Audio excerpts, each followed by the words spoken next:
वज़ीर आज़म ने उसूली फैसला कर लिया है कि मिनी बजट लाया जाए। अब ये मिनी बजट जो ला रहे हैं ये आईएमएफ के जो शर्तें हैं, शराइत को पूरा करने के लिए ये महंगाई का एक तूफान ये अब लेकर आने वाले हैं। इनके किसी अंदाज से, किसी स्टाइल से आपको ये नहीं लगेगा कि पाकिस्तान इस वक्त तकलीफ में है। कितनी सीटें होनी चाहिए थी जमात इस्लामी की लोकल बॉडी पोल्स में? फॉर्म 13-14 पर जो रिजल्ट दिए गए वो उससे मुताबिकत नहीं रखते कि जो रिजल्ट जो है वो वहां पे जारी हुए और उन पे प्रिजाइडिंग ऑफिसर के दस्तखत हैं। ये मिनी बजट लाने की तैयारियां कर रहे हैं, बल्कि आज तो वज़ीर आज़म ने उसूली मंजूरी दे दी है उसकी। मिनी बजट इसलिए लाया जाता है कि आप अपने टैक्स हदफ जो है हासिल नहीं कर पाए। कराची के अंदर लोग वावेला मचा रहे हैं कि इलेक्शन कमीशन ने ठीक इंतखाबात नहीं कराए। हर सियासी जमात जो है उनका अपना राइट बनता है कि वो शिकस्त खा जाती है, जो अवाम उनको मुस्तरद कर देते हैं, रिजेक्ट कर देते हैं, तो फिर वो इलेक्शन कमीशन पर इतराज करते हैं। बाज़ ने पोलिंग स्टेशन ऐसे थे कि जिनसे एसएचओ प्रिजाइडिंग अफसर को भी ले गया और साथ सारे रिजल्ट को भी ले गया।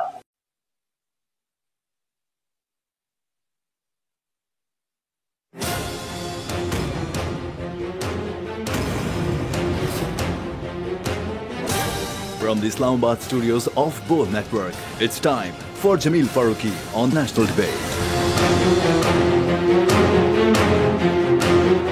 Good evening, welcome to national debate. मुल्क के तूलो अर्ज में सियासी गहमा गहमी उरूज पर है।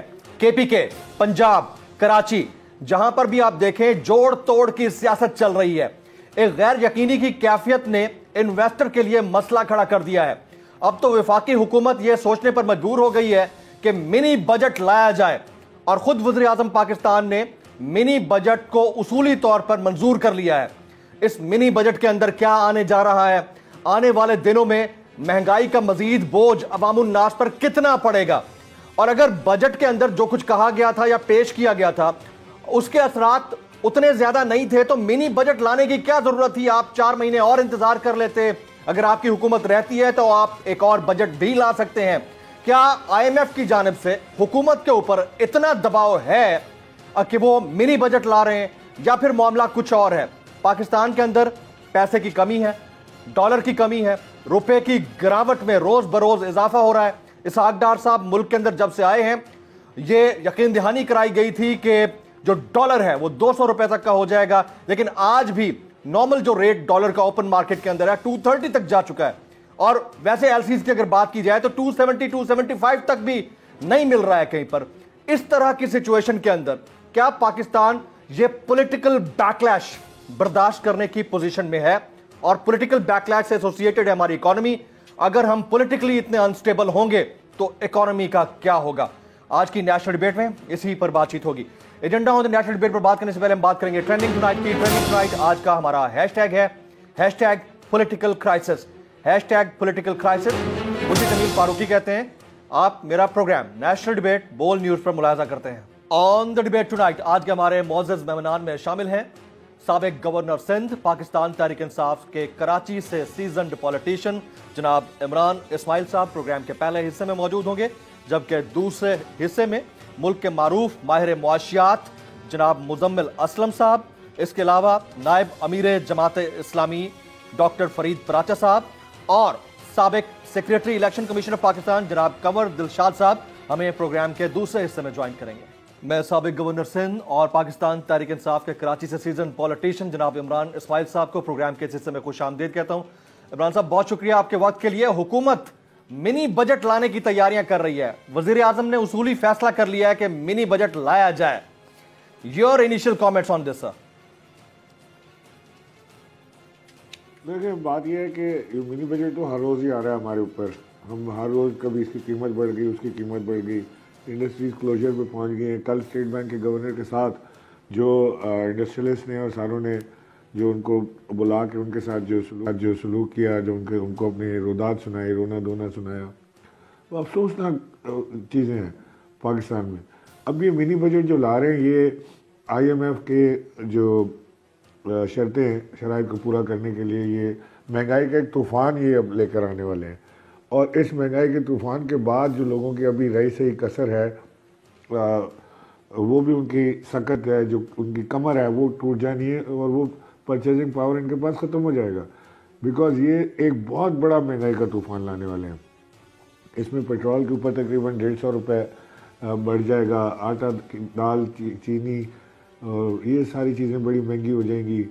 पाकिस्तान इसमें हर चीज़ के ऊपर टैक्सेस लगने लगे हैं। ये बहुत ही बुरा ये बजट आने वाला है। मैं इसलिए नहीं कह रहा कि मैं अपोजिशन में बैठा हूँ और वो हुकूमत में बैठे हैं, बल्कि ये आप इस बजट के खदोखाल आप देख लीजिएगा, कल से आपको आना शुरू हो जाएंगे कि इसके अंदर जो चीज़ें रखी गई हैं वो किसी तरह भी हमारी आवाम के फेवर की कोई चीज़ उसमें नहीं है। इमरान इस्माइल साहब, यहाँ पर सवाल ये भी पैदा होता है कि जब पब्लिक जो है वो इतनी इस कदर सरासीमगी की कैफियत में है और हमारे जो ओहदेदारान हैं वो कहते हैं कि बचत करनी है, एनर्जी पॉलिसी दे देते हैं, वो भी वजीर दिफा देते हैं मुल्क के, और खुद अपने दौरों के ऊपर ये करोड़ों रुपए, लाखों रुपए खर्च करके बाहर आते जाते हैं, इसके ऊपर भी कोई वाइट पेपर जारी होना चाहिए एज एन अपोजिशन। वैसे तो आप नहीं है कौमी असम्बली के अंदर, लेकिन अगैन फिर भी बहरहाल आप बैठे तो हैं बाहर। नहीं, वाइट पेपर तो जारी हो जाएगा। वाइट पेपर जारी होने में क्या देर है, यहाँ तो हर रोज़ का पता लगता है। और ये आपको किसने कहा कि ये लाखों करोड़ों रुपए खर्च कर रहे हैं? ये अरबों रुपए बात चली गई है, ये अब करोड़ों से बात निकल गई है। ये तो अब प्राइवेट जेट में दोस्तों को लेके फुटबॉल देखने, उस तरह की कहानियाँ सारी चल रही हैं। इनके किसी अंदाज से, किसी स्टाइल से आपको ये नहीं लगेगा कि पाकिस्तान इस वक्त तकलीफ में है। इनके किसी स्टाइल से आपको ये नहीं लगेगा कि इस मुल्क की इक़्तिसादी हालत ख़राब है। इनके आयशों में कोई कमी नहीं है। और पैसा बनाने की मशीन और फैक्ट्री तो अलग लगी हुई है। सिंध में तो हम देख ही रहे हैं, और हमें सेंटर में भी नज़र आ रहा है कि वहाँ क्या हो रहा है।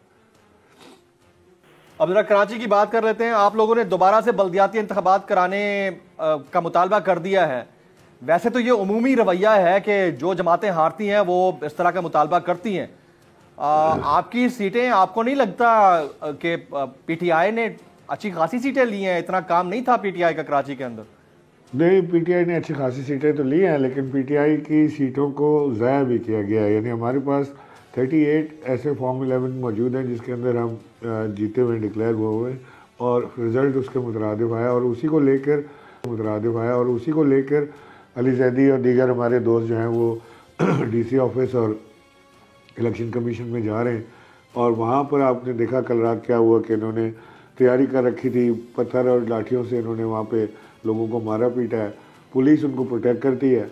यानी हम सबूत देने डीसी ऑफिस भी नहीं जा सकते। ये कौन सा बनाना रिपब्लिक बनाया इन्होंने कि ये तरीक़ाकार है? हमारा हक़ है, हम जाएंगे, डीसी ऑफिस जाएंगे। अब हमने ये जो कराची वालों ने जो डिमांड की है कि इंतख़ाबात दोबारा कराने की, वो बिल्कुल हक़ पे उन्होंने की है, क्योंकि ये इलेक्शन चोरी हुआ है। वो जो पंजाबी में कहते नहीं है कि वो पावे सारा पिंड मर जाए तू चौधरी नहीं बनना। किसी को वोट ना मिले ना, पीपल्स पार्टी को वोट नहीं देना कराची ने। ये चौधरी नहीं बनने कराची। सर, पीपल्स पार्टी वाले आज प्रेस कॉन्फ्रेंस कर रहे थे सुबह से, वो कह रहे हैं हमारा मैंडेट चोरी हुआ है। आज आपने आजिज धामरा साहब की प्रेस कॉन्फ्रेंस मैं वहां पर छलांगे मार रहा था ये सोच के, मैंने कहा यार बात वैसे ठीक कर रहे हैं, मैंडेट उनका चोरी हुआ है। हाँ, इट्स फनी। और झूठ बोलते हुए कोई शर्म भी नहीं आती। मतलब मैं तो इस पे हैरान होता हूँ कि किस ढिठाई के साथ ये झूठ बोला जाता है। आज आप कोई सर्वे करा लेना, इस वक्त पाकिस्तान की सबसे पॉपुलर जमात पाकिस्तान तहरीक इंसाफ है, और पाकिस्तान में अगर कोई पॉपुलर लीडर है तो वो इमरान खान है, उसके अलावा कोई है ही नहीं। वो यानी इमरान खान के मुकाबले में कोई है ही नहीं दूसरा। अगर 1 से 10 तक आप गिने तो 1 से 9 तक तो इमरान खान आता है, 10वें पे कोई शायद आ जाए।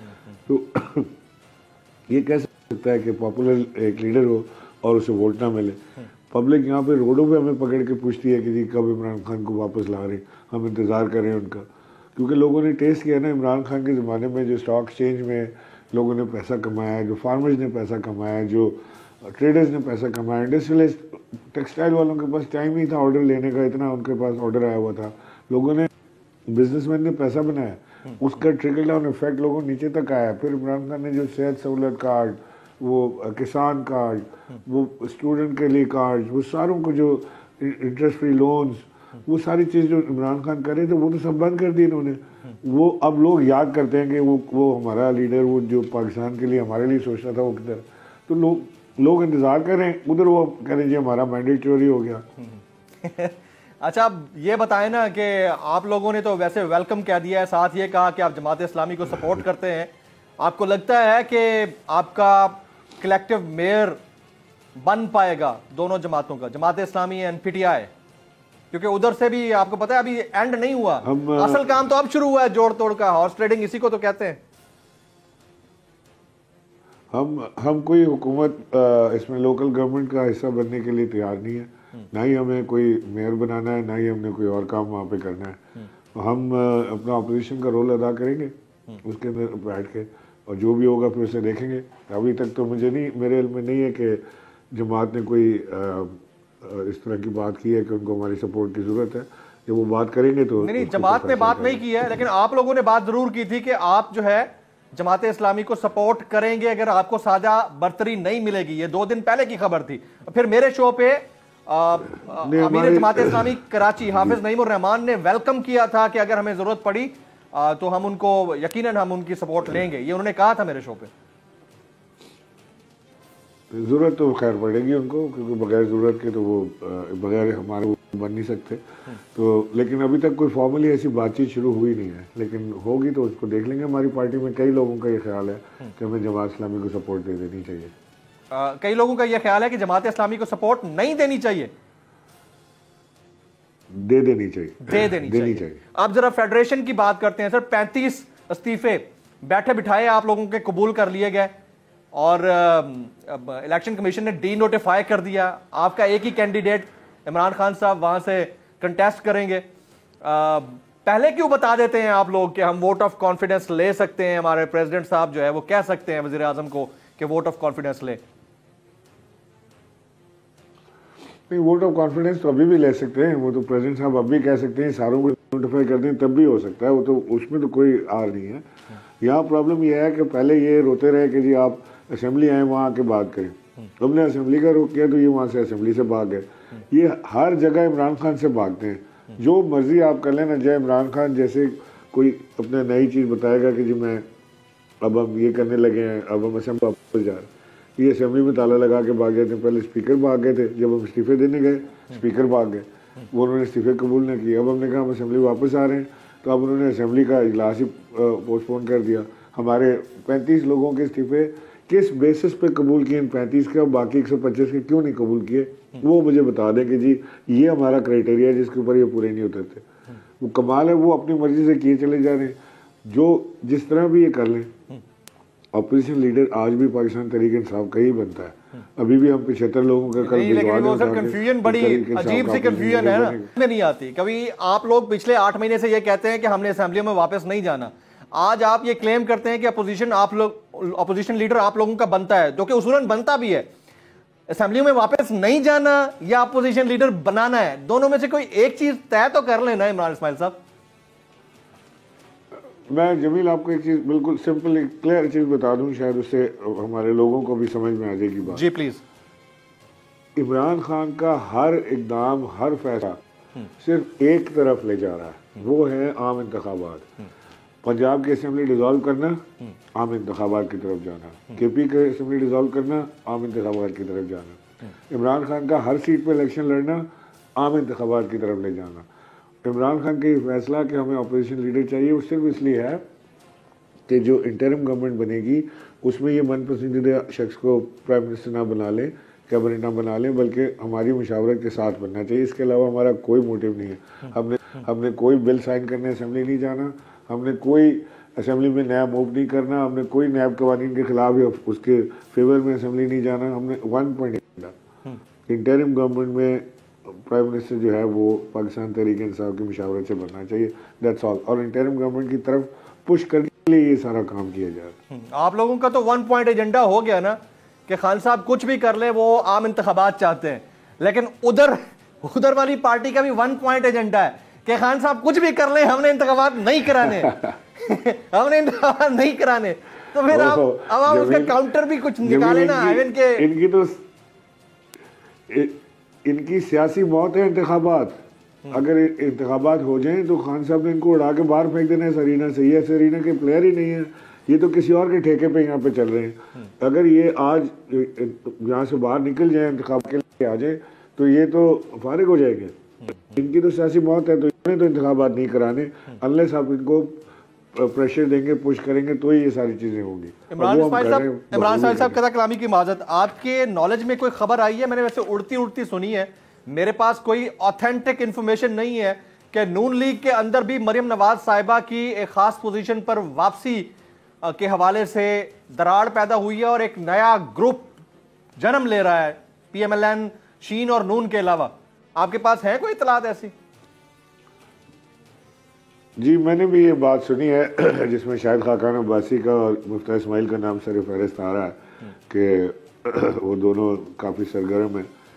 और किसी भी पार्टी में थोड़ी सी भी अगर किसी लीडर के अंदर इज्जत हो या उसके अंदर कोई सियासी गैरत कह लें उसके अंदर हो, जिसने पार्टी में इतना टाइम लगाया हो, वो उसमें कोई तो सोचता होगा कि क्या इस खानदान के अलावा इस पार्टी में किसी के दिमाग में इतना गोदा नहीं है कि वो पार्टी चला सके। कोई ऐसा नहीं जिस पर ट्रस्ट किया जा सके। मेरा बेटा, मेरी बेटी, मेरा दामाद, मेरा भतीजा, मेरा भांजा, मेरा समधी, मेरी समधन, कमाल है यार। ये कोई पार्टी है कि शादी मेहंदी में आए हुए? और अब बड़े बड़े सीनियर लोग हैं, मैं हैरान होता हूँ शाहिद खाकान अब्बासी को देख के कि वो भी सर निगू करके बैठे होते हैं। मैं हैरान होता हूँ और दूसरे दीगर लीडरों को देख के कि वो सारे के सारे सर झुका के, यही पीपल्स पार्टी का भी हाल है, यही PMLN का भी हाल है। यहाँ पे भी वही सारे हैं, उधर भी पापा फुप्पो और पप्पू हैं वहाँ पे, तो उसी तरह चल रहा है। सर ये चीज सुनने में आ रही है कि नवाज शरीफ, फिर से ये बात जबान ज़द-ए-आम हुई है कि नवाज शरीफ साहब वापस आ रहे हैं। पिछले मैं 9 महीने से, जब से खान साहब गए हैं 10 महीने से, मैं यही सुनता आ रहा हूँ। आपको लगता है कि वो वापस आ जाएंगे? देखिए, भेजा आप लोगों ने था वैसे, भेजा आप लोगों ने था वैसे, आप ही ला सकते हैं। आज हमारा कसूर है हमारा कसूर है, हमने भेजा था। बड़ी फाश गलती हुई हमसे ये काम करके। मानते हैं ना, ये एडमिट कर दे, आज मेरे शो में एडमिट कर दे, हमसे दुनिया की सबसे बड़ी गलती हुई है उनको भेज के। नहीं, बहुत बड़ी गलती थी हमारी ये, इनको भेजना पाकिस्तान से बाहर। इन्होंने हमें जो रिपोर्ट्स हमसे शेयर की वो रिपोर्ट्स भी झूठी थी। ज़ाहिर है मैं डॉक्टर तो नहीं, इमरान खान डॉक्टर तो नहीं, उनको दिखाया गया कि ये देखें प्लेटलेट्स का हाल, ये तो बिल्कुल तबाह है, चल नहीं फिर नहीं सकते। आज वो कुछ हो जाएगा या कल कुछ हो जाएगा तो फिर कौन जिम्मे लेगा? जाने दें, उनको जाने दिया। वो जो यहाँ से हम समझ रहे थे कि स्ट्रेचर पे वो जहाज़ में जाएंगे तो जहाज़ की सीढ़ियाँ ऐसे फिलांग के चढ़ेंगे, इधर ही हमें अंदाज़ा हो गया था कि वो हमारे साथ तो हाथ नहीं हो गया ये। तो ये तो ज़ाहिर है हमारी, हमसे बहुत बड़ी गलती हुई इनको भेज के। और जो 50 रुपए के बॉन्ड पेपर पे इनके भैया ने लिख के दिया था कि वो 3 महीने में आ जाएंगे, तो वो मैं तो उस कोर्ट पे भी हैरान हूँ कि वो भी कमाल एक्सेप्टेंस थी कि वो 50 रुपए के बॉन्ड पेपर पे एक्सेप्ट हुआ ना, वो आए वापस। और वो भैया वहाँ बैठे कभी परफ्यूमें खरीद रहे हैं, कभी घड़ियाँ खरीद रहे हैं, कभी स्विट्जरलैंड जा रहे हैं, कभी क्या करें, इलाज कराने अस्पताल नहीं गए। वो इतना झूठ कौम से बोला गया तो वो इलाज करा रहे हैं। कभी आपको लग रहा है कि ये वापस आ जाएंगे? आपको लगता है इमरान साहब के ये वापस आएंगे? ये नहीं आते वापस, ये नहीं आते। अगर इन्होंने आना होता तो ये पिछले 8 महीने में आ जाते। हुकूमत इनकी, इंटीरियर मिनिस्टर इनका, सब कुछ इनका है, तो आते क्यों नहीं है? स्विट्जरलैंड जाने के लिए तो तबीयत ठीक है उनकी, पाकिस्तान का सुनते ही तबीयत खराब हो जाती है। पासपोर्ट भी बनवा लिया उन्होंने, आए, हम भी वेलकम करने में उनका हिस्सा। एक और सवाल, आपको ये लगता है कि ये 35 नशिस्तें जो खाली हुई हैं, इनके ऊपर ज़िमनी इंतखाब प्लस KPK और पंजाब के अंदर जो इंतखाबात होंगे कराने के मूड में हैं, ये आपकी तवक्कुआत के ऐन मुताबिक हो जाएंगे? नहीं, मूड से तो कुछ नहीं ना होता। तो जो कानून है, इनको 90 दिन के अंदर ही इंतखाबात कराने हैं, तो वो इंतखाबात होंगे। अब ये इनके ऊपर मुनहसर है कि ये KP और पंजाब में इंतखाबात कराना चाहते हैं या ये अपना जनरल इलेक्शन कराना चाहते हैं। अगर ये जनरल इलेक्शन नहीं कराना चाहते, हम इसके लिए भी तैयार हैं। पंजाब में हमारी हुकूमत आ जाएगी, मजबूत हुकूमत आ जाएगी, और तहरीक इंसाफ अगले 5 साल तक पंजाब और KP में हुकूमत करेगी। ये इंतखाबात अक्टूबर में करा लें, हमें बड़ी तसल्ली, हमें कोई इशू नहीं है। ये जो हालात इन्होंने कर दिए, इनको लोगों ने इनको पकड़ के जूते मारने हैं। जो अभी मिनी बजट आने देना, आपको लग पता जाएगा कि क्या होता है इनके साथ। Very right. एक लास्ट क्वेश्चन सर, पंजाब के अंदर जो इंटरम सेटअप आएगा और KPK के अंदर, कहीं ऐसा तो नहीं है कि उसको लिंगर ऑन करा के इंतखाबात से दूर रहने के लिए कोई एक नई कोशिश की जाए, जिसका इजहार बहुत सारे सियासतदान कर रहे हैं कि हो सकता है कि उसको लंबा कर दिया जाए सेटअप को? इनसे कोई उम्मीद नहीं है। ये कोशिश भी कर सकते हैं, लेकिन पाकिस्तान के कोर्ट्स अभी बाकी हैं, अदालतें बाकी हैं, और पाकिस्तान का आईन इस चीज़ की इजाज़त नहीं देता अनलेस कि कोई बहुत एक्सट्रीम खुदा न खास्ता कोई जंगी सूरत हाल हो जाए या इस तरह की, तो ऐसा कुछ सीन नहीं है कि ये कर पाएंगे, लेकिन ख्वाहिश इनकी ऐसी होगी क्योंकि इंतखाबात से तो इन्होंने भागना ही है हर सूरत। ये अपनी कोशिश करेंगे बट आई थिंक ये प्रिवेल नहीं कर पाएंगे। अपनी कोशिश करेंगे, अपनी कोशिश में कामयाब हो नहीं पाएंगे क्योंकि हमारे पाकिस्तान और पाकिस्तान की अदलिया अपनी जगह पर मौजूद है। ख्वातीन आज़ाद, एक ब्रेक के बाद वापस आएंगे। हमारे साथ 3 और मुअज़्ज़ज़ पैनलिस्ट मौजूद होंगे मिनी बजट के हवाले से, इलेक्टोरल प्रोसेस के हवाले से, आफ्टर दिस ब्रेक।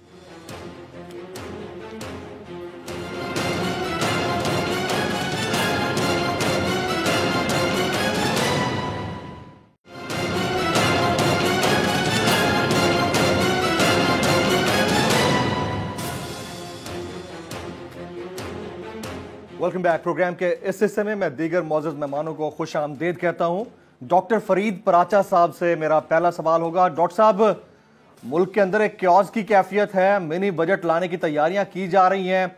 आप लोगों के अपने तहफ़्फ़ुज़ात हैं कराची के बल्दियाती इंतखाबात के नताइज के ऊपर। आपको क्या लगता है बतौर नायब अमीर जमात इस्लामी पाकिस्तान कितनी सीटें होनी चाहिए थी जमात इस्लामी की लोकल बॉडी पोल्स में?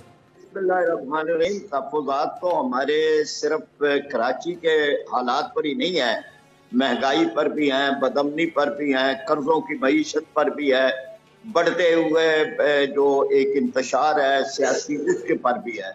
लेकिन खास कराची के तनाज़ुर के अंदर यह था कि 94 सीटें हमारी ऐसी हैं कि जिनके हमारे पास रिजल्ट मौजूद है फॉर्म 11 पर, और ये रिजल्ट प्रिसाइडिंग ऑफिसर्स ने जारी किया है।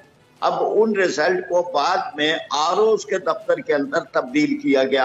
फॉर्म 13-14 पर जो रिजल्ट दिए गए वो उससे मुताबिकत नहीं रखते कि जो रिजल्ट जो है वो वहां पे जारी हुए और उन पे प्रिसाइडिंग ऑफिसर के दस्तखत हैं।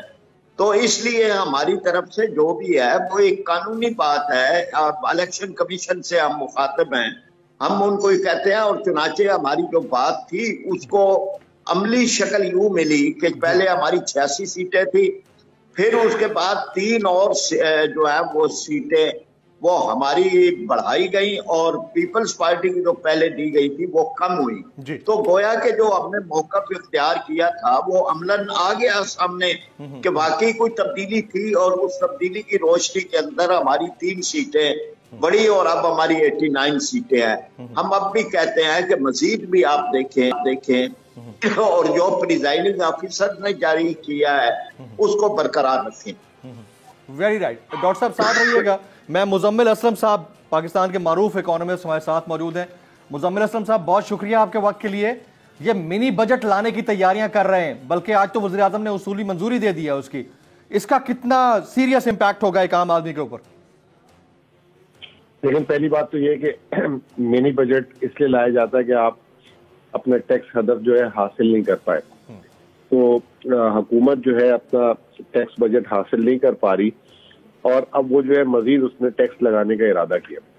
अब ये जो मिनी बजट होता है इसमें जो ज्यादातर टैक्सेस होते हैं वो होते हैं बिल वास्ता, यानी कि वो पूरे पाकिस्तान की आवाम पे लगा दिए जाते हैं और उसमें जो है फिर आम आदमी, गरीब आदमी सबसे ज्यादा मुतासिर होता है और वो महंगाई बढ़ाता है।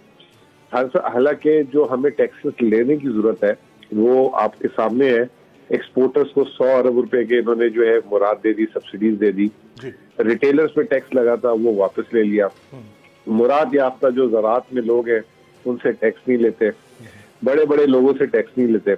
अब ये जो है 200 अरब रुपए एक खाना पूरी करने के लिए ये टैक्सेस लग रहे हैं, जिसमें हमने सुना है कि ये फ्लड लेवी टैक्स होगा तमाम दरामदात पे, यानी कि जो भी चीज पाकिस्तान में बाहर से आती है, चाहे तेल आता है, चाहे गंदम आएगी, चाहे खाने पीने की चीजें आएगी, उस पर वो टैक्स लग जाएगा। इसके अलावा इस मिनी बजट के अलावा जो है आप सुनेंगे कि बिजली की कीमत में इजाफा हो रहा है, गैस की कीमत में इजाफा हो रहा है। अब बिजली की कीमत में इजाफा क्यों हो रहा है?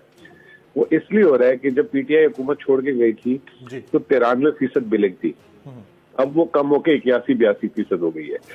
अब जो बिजली नहीं बिल पे कर रहे उसका खुमियाजा पूरे कौम पर भुगतेगी, तो इससे ज्यादा नाअहली क्या हो सकती है?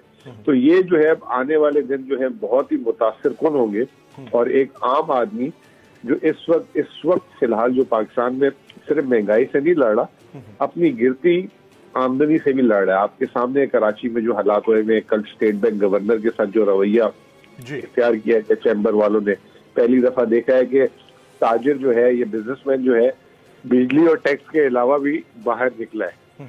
तो ये बड़े मुश्किल हालात हैं इस वक्त, और ये मैं समझता हूँ कि ये मिनी बजट जो है लेकर सिर्फ इसलिए आ रहे हैं क्योंकि तमाम दरवाजे बंद हो गए। सऊदी अरब ने भी डावोस में बोल दिया कि ऐसे हम पैसे नहीं देंगे जब तक आप अपने खुद जो है मुल्क से टैक्स इकट्ठा नहीं करेंगे। तो लेकिन ये टैक्स करना, इकट्ठा करने का तरीका निहायत ही गलत है। और ये ईसानदार, मैंने जब उनको वजीर खजाना देखा यही काम करते देखे, कभी उन्होंने उस जगह पे टैक्स नहीं लगाया जो टैक्स से भाग रहे होते। ये उन्हीं पे लगाते हैं या एक आम सारिफ पे जो है ये बिलवास्ता टैक्स लगा देते हैं और जो है लोगों पे बदल जाता है। मुजम्मिल साहब, तो आप और हम क्या ये कह सकते हैं कि ये मुश्किल फैसला, इसकी कॉस्ट जो है पॉलिटिकली इन जमातों को पे करनी पड़ेगी, लेकिन इस मुश्किल फैसले की नहज तक पहुंचे कैसे हैं हम? क्या कोई इसको भी रेक्टिफाई करेगा या आइडेंटिफाई करेगा? देखिए, पहली बात तो ये मुश्किल फैसला नहीं है, ये बुज़दिलाना फैसला है। अच्छा। और ये बुज़दिलाना फैसला है कि जब आप पे जो है आपके सारे दरवाजे बंद हो जाएं और आप अपने टैक्स हदफ हासिल ना कर सके, तो आप जबरन टैक्स लगा दें उन लोगों पे जिन पे टैक्स बनता ना हो। तो मैं इसको मुश्किल फैसला नहीं कहूंगा, क्योंकि आम आदमी है। लगा के देखें ना टेक्सटाइल वाले पे कुछ, लगा के देखें ज़राअत वाले पे कुछ जो नहीं दे रहे, ऐसे डंडे मारेंगे 2 मिनट में सीधे हो जाते हैं। ये आम आदमी पे लगा देते हैं, चीजें महंगी हो जाए और अपनी तरफ से फिर नंबर बढ़ाते हैं, जी देखो हमने इतना टैक्स हासिल कर लिया, इतना टैक्स हासिल कर दिया। तो इसको मैं तो आप बोले मुश्किल फैसला, मैं तो इसको बुज़दिलाना फैसला बोलता हूँ। और ये जबर वाला फैसला है। हमें टैक्स लगाना पड़ेगा बाकायदा, जो टैक्स नहीं दे रहे, रिटेलर नहीं दे रहे, होलसेलर नहीं दे रहे, ज़राअत वाले नहीं दे रहे, बड़े बड़े पेशेवर लोग नहीं दे रहे, वकील नहीं दे रहे, डॉक्टर्स नहीं दे रहे। लगाए इनको, क्यों नहीं छोड़ा, इनको क्यों छोड़ा हुआ आपने? फिर जो है बड़े बड़े सरकारी अफसरान जो रिटायर हो चुके हैं, जिनकी 10-10, 8-8, 6-6 लाख पेंशन है, वो टैक्स से इस्तिस्ना है। इधर एक आम आदमी 30,000 40,000 कमाता है, वो टैक्स देता है। जिनकी 10-10 लाख, 12-12, 20-20 लाख पेंशन है, वो उन पे टैक्स नहीं है। तो ये निजाम इस तरह नहीं चल सकता भाई। इस निजाम से लोग तंग वैसे आ चुके हैं, और ये जो महंगाई आप कर रहे हैं, तो मुजम्मिल असलम साहब, हल क्या है आपकी नजर में? हल क्या है? इलेक्शन की तरफ जाया जाए, पॉलिटिकल स्टेबिलिटी हो, और उसके बाद प्रॉपर हर साल बजट आते रहे, फिर यही हल है, या इसके अलावा और कोई हल है इस वक्त? देखें, पीटीआई वालों ने ट्रैक एंड ट्रेस सिस्टम लगा दिया था। जो कारखाने चोरी कर रहे थे वो इस हुकूमत ने आके खत्म कर दिया। फिर पीओएस मशीन, आपको याद होगा, जी जी जी, कितना शोर किया था दुकानदारों ने, लेकिन उसको हमने लगवाया ताकि वहां से टैक्स मिले। सर, ये हुकूमत ने आगे सब रिवर्स कर दिया। अब इनका पता नहीं क्या कॉन्स्टिट्यूएंसी है, उनसे वोट मिलता है, क्या चक्कर है। हल यही है कि जिसका जो जायज टैक्स है, टेक्नोलॉजी को इस्तेमाल करे, वहां से ले, और बल्कि टैक्स के दबाव को, बर्डन को कम करे। ये जो हम टैक्सेस, हमारी टैक्स की शरह जीडीपी के तनासब से दुनिया की कम तरीन है, और जो टैक्स की शरह है ना जो हम लेते हैं, वो दुनिया की सबसे हाईएस्ट तरीन है। और हम जो है उसकी वजह से फिर स्मगलिंग देखते हैं, क्योंकि और बड़ा इंसेंटिव हो जाता है स्मगलर्स के लिए। जितना बड़ा टैक्स लगाती है हुकूमत, उतना बड़ा स्मगलर के लिए इंसेंटिव हो जाता है, बॉर्डर इस्तेमाल होना शुरू हो जाता है, तमाम चीजें हो जाती है। तो ये हमारे पॉलिसी साजों के पास, इसीलिए मैं कह रहा हूँ, वापस वर्ड यूज करूंगा, ये बुज़दिलाना फैसला है, मुश्किल फैसला नहीं है। जान छुड़ाने वाले फैसले हैं जिसमें सिर्फ आवाम फंसती है। जान छुड़ाने वाले फैसले हैं जिसमें आवाम के लिए मुश्किलात है। मुजम्मिल असलम साहब साथ जुड़े रहिएगा। कंवर दिलशाद साहब, मुल्क के अंदर 2 असेंबलीज सूबाई हमारे सामने हैं, तहलील हो चुकी हैं। KPK assembly, Punjab assembly. Federation के अंदर 35 नशिस्तों के ऊपर ज़मीनी इंतखाबात होंगे, होते हैं नहीं होते अलग बात है। कराची के अंदर लोग वावेला मचा रहे हैं कि इलेक्शन कमीशन ने ठीक इंतखाबात नहीं कराए। पीटीआई ने तो यह कह दिया कि दोबारा इंतखाबात होने चाहिए। तो इलेक्शन कमीशन का जहां जहां रोल है वहां वहां तो होना चाहिए, वो नजर क्यों नहीं आ रहा? आप किसको रिस्पॉन्सिबल समझते हैं इलेक्शन कमीशन के अंदर? देखिए जी, हर सियासी जमात जो है उनका अपना राइट बनता है। जो वो शिकस्त खा जाती है, जो अवाम उनको मुस्तरद कर देते हैं, रिजेक्ट कर देते हैं, तो फिर वो इलेक्शन कमीशन पर इतराज करते हैं। सही, ये इनकी शुरू से वतीरा है। एक पार्टी का मैं नहीं कहा, तमाम पार्टियों का ये वतीरा रहा हमेशा। 70 से लेकर 2023 शुरू हो रहा है। जहां भी इंतखाबात होंगे, जहां शिकस्त हो, ये लोगों ने दुत्कार दिया उनको, तो फिर वो इलेक्शन कमीशन पे अटैक करते हैं ताकि अपनी कमजोरियों का पर्दा डाल दे और अपने लीडर को ये कह सके जनाब इलेक्शन कमीशन ने गड़बड़ की है, हम तो बहुत पॉपुलर थे, हमारा तो वोट इतना ज्यादा था कि वहां तो पोलिंग स्टेशन पर तिल धरने की जगह नहीं थी। ये हमारे सियासी जमात का रवैया चेंज करें और हमारे जो बाकी मीडिया हाउसेज है वो भी अपना रवैया ठीक करें। आपके 235 के यूनियन काउंसिलर थी, 6 यूनियन काउंसिलरों के बारे में एतराजात इलेक्शन कमीशन में दाखिल किए गए हैं। ये कुछ 6 तो ठीक है, फैसला कर देंगे 25 जनवरी को। अगर फार्म 11 से मुताबिक नहीं रखता और रिटर्निंग ऑफिसर ने हेरा फेरी की है, गड़बड़ कर रही है, तो रिटर्निंग ऑफिसर को जेल भेज देंगे। वो तो फैसला कर लिया ना। ये जब हम ये देखें कि एक रिटर्निंग ऑफिसर ने गलती की है तो बमा चीफ सेक्रेटरी को जेल भेज देंगे। लेकिन मसला ये है कि जनाब सब्र तमल से काम लें। खुद इमरान खान साहब जैसे नेशनल लीडर जो बड़े हकीकी पसंद हैं, उन्होंने खुद कहा है कि मुझे अफसोस हुआ है कि कराची की पीटीआई के ने बहुत बिल्कुल बड़ा नाम है, वहाँ कोई नाम ही नहीं है। मेरे कंवर साहब कथा कलामी की माजरत, जिन्होंने काम किया, चले पीटीआई को साइड पे छोड़ दें, उनकी परफॉर्मेंस नहीं होगी। जमाते इस्लामी जो है ना वो भी खुश नहीं है नताइज से। मेरे पीटीआई के लोगों ने खुद कहा जी हमारा दफ्तर ही नहीं है वहां कराची के अंदर, तो आप इलेक्शन कमीशन के ऊपर अटैक कर रहे हैं, अपने ऊपर आप गलती मान रहे हैं कि जी हमारे वहाँ इंतजाम ही नहीं है, ना दफ्तर है, ना कोई लोगों से राबते हैं। और इसके बाद भी हमको 40 सीटें मिल गई हैं, तो 6 यूनियन काउंसिलों के इलेक्शन कमीशन में दरखास्त जमा हुई है 6। तो पीटीआई को तकलीफ है तो 50 दरखास्त जमा करा देंगे फार्म 11 के हवाले से कि जनाब रिजल्ट तब्दील कर दिया गया है, तो तरकीद करने से क्या फायदा है।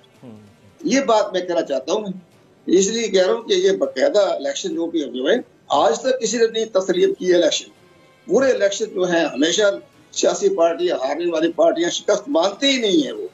तो हमने तमाम पार्टी के खत लिखा है, मैंने खत लिखा है मैं तमाम पार्टी को कि हमें बताएं कि कौन सा कानून बनाया जाए, तरमीम की जाए जिसकी आप को तस्लीम कर लें, बता दें। अगर आप इलेक्शन कमीशन पे एतराज है तो अक़वाम मुत्तहिदा से मंगवा ले, अपना स्टाफ मंगवा ले। मसला ये नहीं है कि जो पार्टियां हारती हैं वो एक्सेप्ट नहीं करती, मसला ये है कि जो नंबर 1 पे आ रही है ना उसके बारे में मानने को दिल नहीं कर रहा कि वो नंबर 1 है या नहीं है। ये सारी पब्लिक वहां की कराची की पब्लिक कहती है sir, I am talking about PPP. Staff तो उससे इंतखाब करवाए ना, छोड़े हमारा सारा स्टाफ जो है बिल्कुल नलायक है, टेम्परिंग करता है, करप्ट है, तो उससे बुला ले अक़वाम मुत्तहिदा तक पहुंच जाएगा। हमेशा मैं खुद हमने 30 मुल्कों में इंतखाब करवाए हैं अक़वाम मुत्तहिदा की निगरानी में, तो हमें भी अक़वाम मुत्तहिदा से अपना पूरी टीम मंगवा लें, तसल्ली हो जाएगी कि आप कितने पानी के अंदर है। सर आपकी इजाजत से मैं ये हमारे साथ डॉक्टर फरीद प्राचा साहब मौजूद है, मैं इनसे इसी के ऊपर कमेंट ले लेता हूं। डॉक्टर साहब आप सेटिस्फाइड हैं नताइज से? सुन रहे थे आप कंवर साहब को? जी मैंने तो बता दिया था कि ये तहफ़्फ़ुज़ात 4 दफा तो ये इलेक्शन मुलतवी हुआ है और मुलतवी होने का कोई जवाब नहीं था। यानी इलेक्शन कमीशन ने बिलाशुबा आखिर के अंदर अपनी जिम्मेदारी निभाई और इसके बावजूद के सिंध हुकूमत ने एक मरतबा फिर यानी 2 दिन पहले उसके खत्म करने का वादे ऐलान कर दिया कि 15 जनवरी को इलेक्शन नहीं हो रहे, लेकिन इलेक्शन कमीशन ने स्टैंड दिया। हम उसकी तारीफ करते हैं, हम समझते हैं कि उसने अपनी जिम्मेदारी निभाई और खास तौर पर एक ऐसा यानी उसके असरात तो पड़ते हैं कि रात 14 तारीख की रात 12 बजे तक नहीं पता था कि जी इलेक्शन होने भी हैं या नहीं होने, तो इसका असर तो वोटर पे पड़ता है, इसीलिए वोट की शरह भी कम रही है। तो बहरहाल इसमें कई पहलू थे कि जिन पे तहफ़्फ़ुज़ात थे वो भी थे जो मैंने बयान किए हैं। यानी बाज़ पोलिंग स्टेशन ऐसे थे कि जिनसे SHO प्रिजाइडिंग अफसर को भी ले गया और साथ सारे रिजल्ट को भी ले गया। तो ये वो चीजें हैं कि जिनकी हमने तहरीरी शिकायत की है, हमने इलेक्शन कमीशन को दी है ये चीजें। तो हम ये समझते हैं कि इलेक्शन कमीशन को और ज्यादा यानी अपनी जिम्मेदारी अदा करनी चाहिए। खास तौर पर यहाँ ये बात वादे हो गई कि RO ने रिजल्ट तब्दील किया है और उसको बहाल किया है इलेक्शन कमीशन ने, तो सारे को तो निशाना इबरत बनाना चाहिए। अगर आप इलेक्शन का तकद्दस कायम करना चाहते हैं और वकार कायम करना चाहते हैं और एतमाद और एतबार कायम करना चाहते हैं, तो जो भी लोग कोई हो वो अगर उसके ऐसा इकदाम करते हैं कि जिससे सारा इलेक्शन का प्रोसेस जो है मशकूक नजर आने लगता है, तो इलेक्शन कमीशन को अपनी जिम्मेदारी अदा करनी चाहिए और उनको निशाना इबरत बनाना चाहिए। वो तो ठीक है सर, एक और चीज बड़ी इंपॉर्टेंट है कि आप लोग किसके साथ मिलकर मेयर बनाते हैं। आज आपकी बड़ी मुलाकातें हुई हैं, तो नजरियाती तौर पर आपको कौन सूट करता है अपना मेयर अगर आप बनाना चाह रहे हैं, किस पार्टी के साथ कोalition? देखिए, इसमें फौरी मामला तो जो है कराची का है, कराची के मसाइल का है।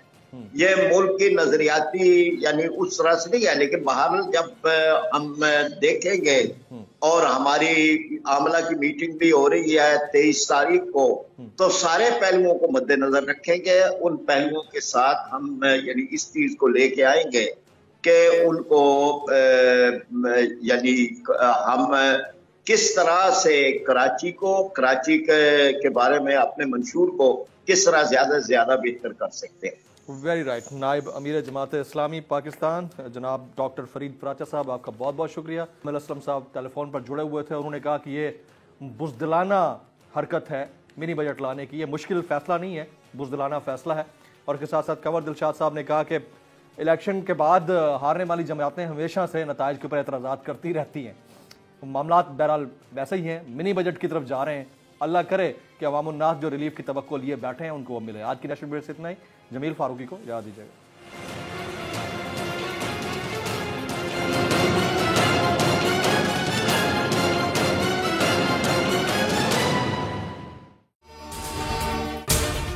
अगर आपको ये वीडियो पसंद आई हो तो सब्सक्राइब कीजिए और बेल आइकन जरूर हिट कीजिएगा।